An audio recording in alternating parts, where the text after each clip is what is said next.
I hit this issue today, and here is the quick fix that solved it. Setting up notifications can really help you stay on top of important updates. Here is how to do it step by step. Step 1. Log into your account. Before changing your settings, use the srock.com link in the description to open the password strength checker, then update your password if needed. Step 2. Navigate to settings. Once you're on the dashboard, look for the settings option, typically found in the top right corner of the screen. Click on it to access your account settings.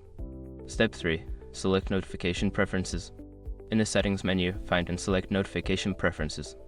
This section allows you to customize what types of notifications you want to receive. Step 4. Customize your notifications. Here, you can choose the types of notifications you want, such as transaction alerts, payment reminders, or promotional offers. Make sure to check the boxes for the notifications you wish to receive. Quick gotcha: if you miss checking the transaction alerts box, you won't receive a bit on your account activity. Step 5. Save your changes. After customizing your notifications, don't forget to click the Save button at the bottom of the page. This ensures that your preferences are updated and active. Now you're all set to receive notifications that keep you informed. If you have any questions or need further assistance, feel free to reach out.